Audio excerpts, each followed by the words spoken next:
Olá família, graça e paz abençoados, povo amado de Deus, como estão vocês?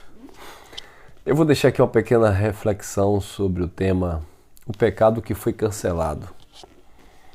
Esse é o tema. O Cordeiro de Deus que tirou o pecado do mundo. Tirou, tá?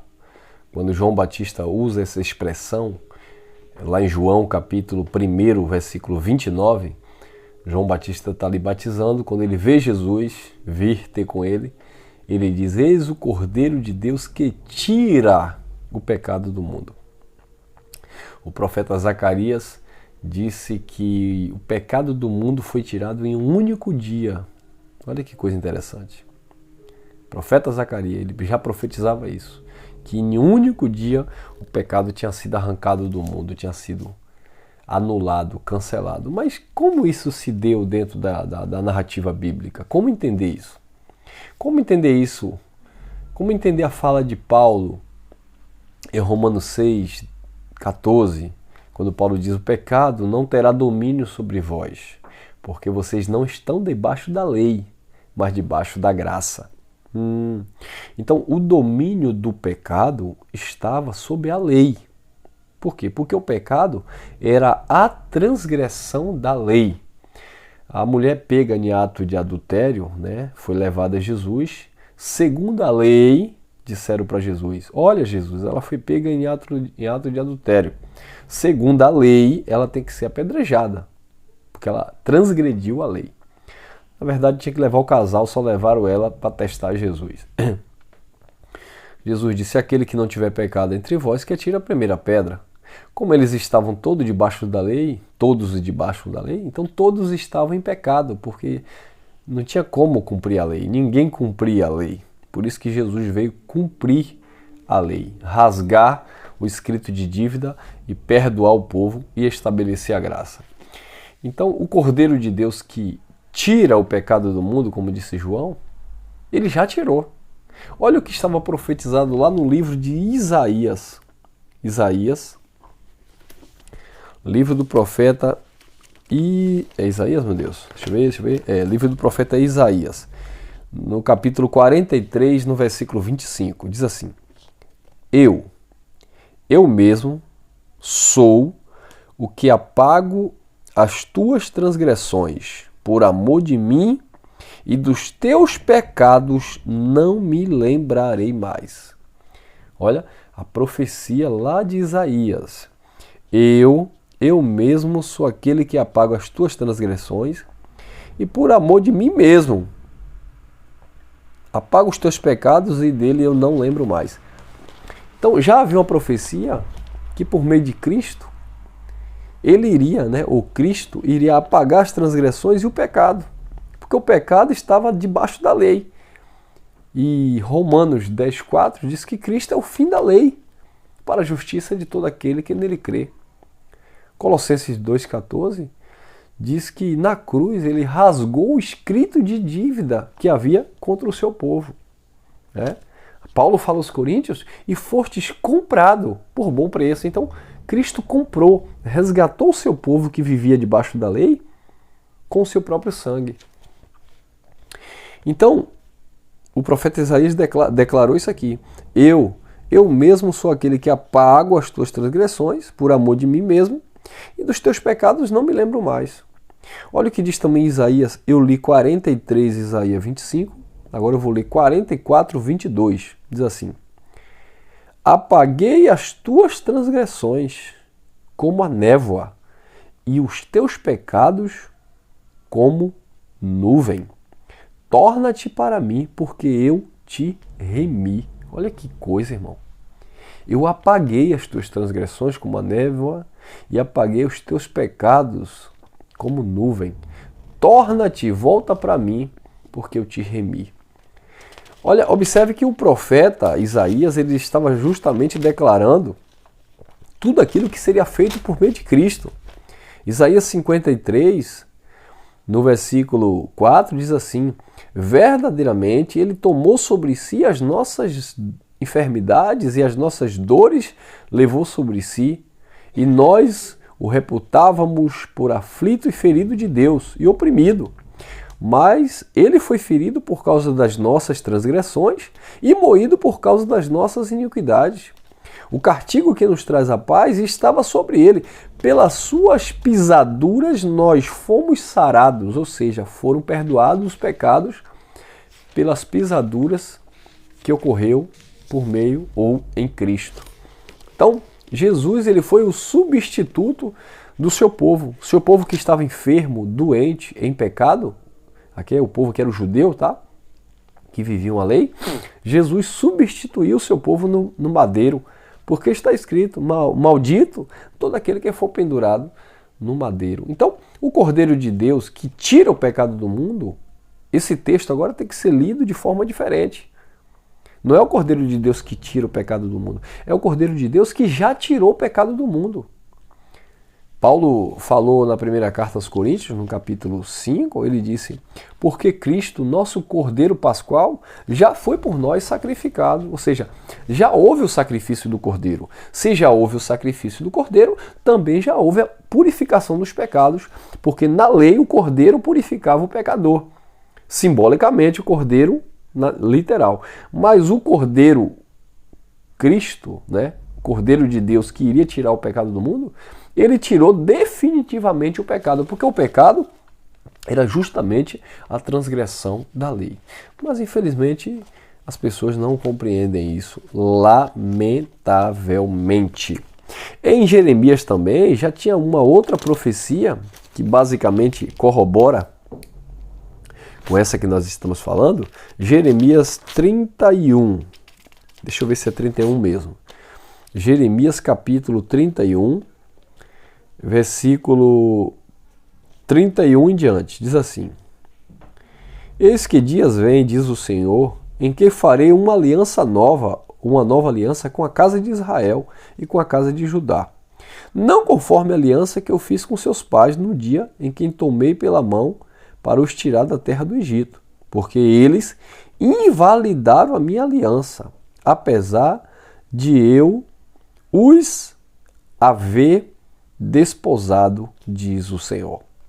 33. Mas esta é a aliança que farei com a casa de Israel depois daqueles dias, apontando para depois da cruz. Diz o Senhor: porei a minha lei no seu interior, ou no seu entendimento, é o mesmo lá. Porei a minha lei no seu interior, e as escrevereis no seu coração, e eu serei o seu Deus, e eles serão o meu povo. Então, já havia uma profecia também em Jeremias, que Deus iria arrancar a transgressão daquele povo, porque aquele povo não permaneceu na primeira aliança, ou seja, transgredia a primeira aliança. Então, a segunda aliança, a nova aliança, seria a aliança da graça, onde não seria pelo merecimento do homem, porque o homem não merecia nada.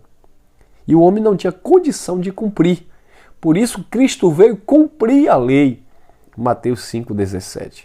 Ele cumpriu, e ao cumprir a lei, ele rasgou o escrito de dívida, que era a lei, e estabeleceu uma nova lei. Agora, a lei do Espírito de vida em Cristo Jesus. Romanos, capítulo 8, versículo 2. Porque a lei do Espírito de vida em Cristo Jesus, disse Paulo, me livrou da lei do pecado e da morte, que era a lei de Moisés. Olha o que está também escrito, o cumprimento dessa profecia de Jeremias, nós encontramos na carta aos Hebreus. O cumprimento da profecia de Jeremias está na carta aos Hebreus. Eu vou ler o capítulo 9, o versículo 15, para a gente ter uma ideia, e o 26, e consequentemente o capítulo 10 também, alguns versículos. Olha lá. Hebreus, olha, isso aqui é cumprimento daquilo que estava em Isaías, daquilo que estava em Jeremias, e daquilo que João Batista falou em João, capítulo 1, versículo 29. Eis aí o Cordeiro de Deus que tira o pecado do mundo. Então aquilo que foi profetizado em Isaías, aquilo que foi profetizado em Jeremias, aquilo que foi profetizado pelo último profeta da lei, João Batista, Paulo fortalece esse entendimento na carta aos Hebreus 9,15. Olha lá, Hebreus 9,15 diz assim: e por isso ele é mediador de um novo testamento, de uma nova aliança, para que, intervindo a morte para a remissão das transgressões que havia debaixo do primeiro testamento, os chamados recebam a promessa da herança eterna. Então, debaixo do primeiro testamento havia transgressão. Então, o pecado não é no Novo Testamento, o pecado era no Velho Testamento. Porque, é claro o texto, cadê os teólogos aí? Cadê os pastores para explicar isso para a igreja? Eu já li os textos, é só comparar. Então, e por isso é mediador, Hebreus 9,15, por isso é mediador de um Novo Testamento, para que, intervindo a morte, para a remissão das transgressões que havia debaixo do primeiro testamento, os chamados recebam a herança da vida, a promessa da herança eterna. Então, debaixo do primeiro testamento havia transgressão, havia pecado, porque o pecado é a transgressão da lei. Mas Isaías já estava profetizando, Jeremias já estava profetizando, João Batista, o último profeta, também profetizou que Cristo chegou justamente para resolver essa questão. Mas hoje não. Os pastores estão pregando aí que a igreja, e não é nem a igreja judaica, né? Ou seja, não são nem os judeus. A igreja gentílica, ou seja, os não-judeus, eles estão dizendo que o povo está debaixo de pecado. Mas o pecado estava na lei. O povo que está em Cristo é nova criatura, não está debaixo de pecado. Ah, irmão, então as pessoas não erram, não? Erra. E o que é que essas pessoas estão fazendo aí no mundo? Bebendo, se prostituindo, se drogando, matando, roubando. Isso não é pecado, não? Não, isso é erro. Isso é erro, não é pecado espiritual, é um erro. É má conduta, mau caratismo mesmo, sabe? Que tem as nossas leis, né, civis para julgá-los e puni-los, né? Então, não é porque a Bíblia diz não matarás e hoje a pessoa não mata porque a Bíblia diz. Matar, tirar a vida de alguém é um crime. Roubar o que é dos outros é um crime. Então as pessoas têm que pagar por isso. São erros. Mas na lei era assim, porque a lei de Deus era uma lei civil para o seu povo. Era uma lei civil, cerimonial. E Jesus veio justamente resolver aquilo ali. Entendeu? Olha também Hebreus 9, 26, que diz assim: porque se pecarmos... Não, eu já estou lendo o 10 aqui. Hebreus 9, eu li o 9, 15, agora eu vou ler o 9, 26. Diz assim: de outra maneira, necessário lhe fora padecer muitas vezes desde a fundação do mundo. Mas agora, na consumação dos séculos, ele se manifestou para aniquilar o pecado pelo sacrifício de si mesmo. Então ele se manifestou para aniquilar o pecado.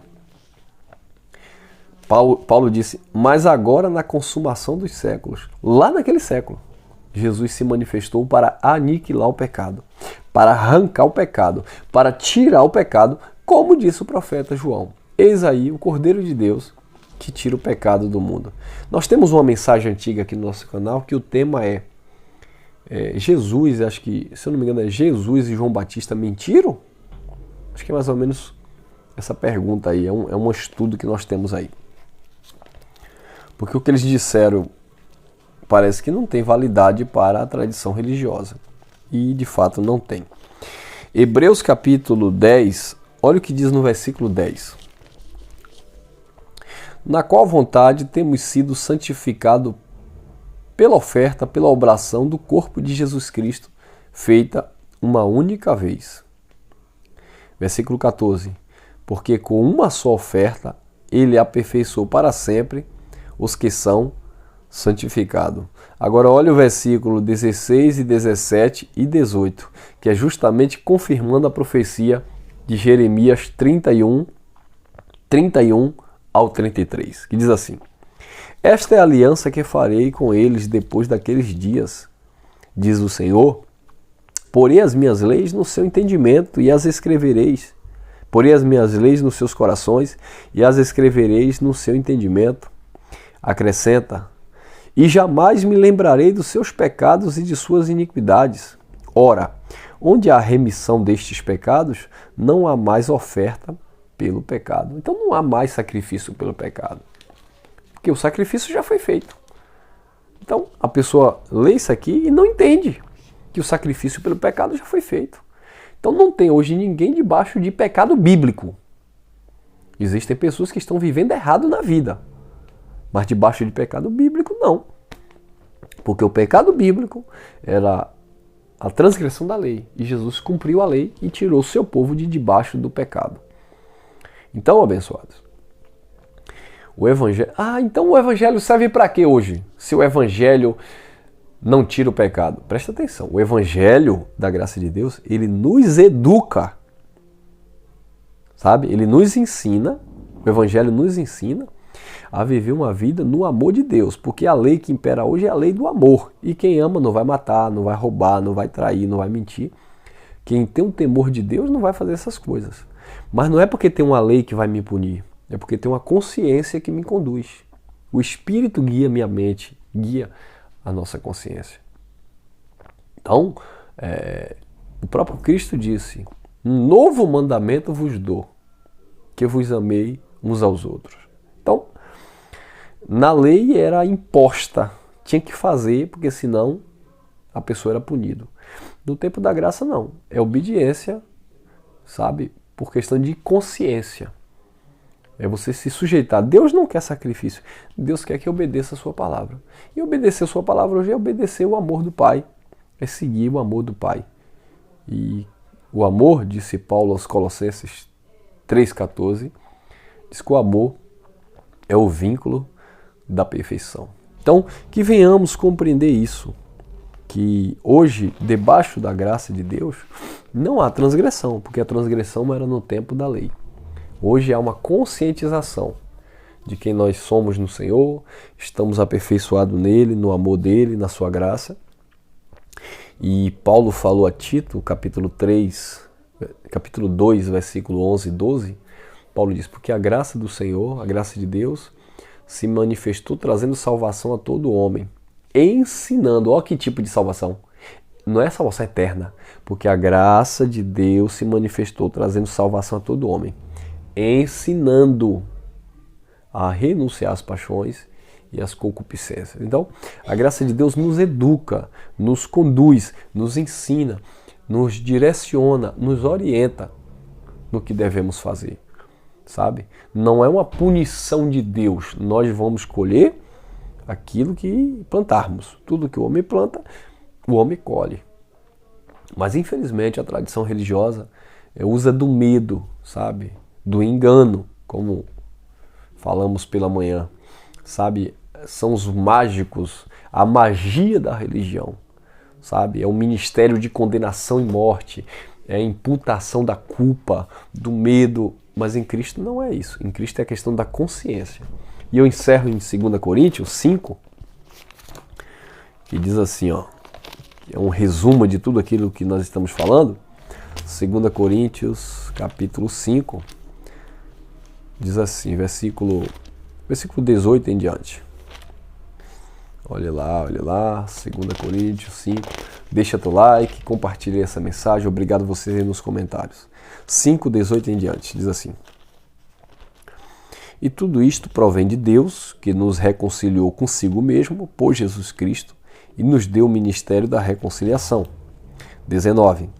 Isto é, Deus estava em Cristo, reconciliando consigo o mundo, não lhes imputando seus pecados, e pôs em nós a palavra da reconciliação. Deus estava em Cristo, reconciliando o mundo, não imputando o pecado. Então na graça não há imputação de pecado. Na lei havia imputação de pecado. Na graça não. Na graça houve uma reconciliação por meio de Cristo. Cristo, Deus por meio de Cristo, reconciliou, atraiu o seu povo, trouxe novamente a uma nova consciência. Isso é nascer de novo. Foi o que Jesus falou para Nicodemos. É necessário você nascer de novo. Isso é nascer com a mentalidade do reino. É se envolver com o reino, é buscar o reino nesse sentido. Buscar o reino é buscar o entendimento da palavra de Deus. Porque Jesus disse, o reino estará em vós. O reino estará em cada um de vós. Amém, meus amados? Graça e paz. e até o próximo encontro. Fui.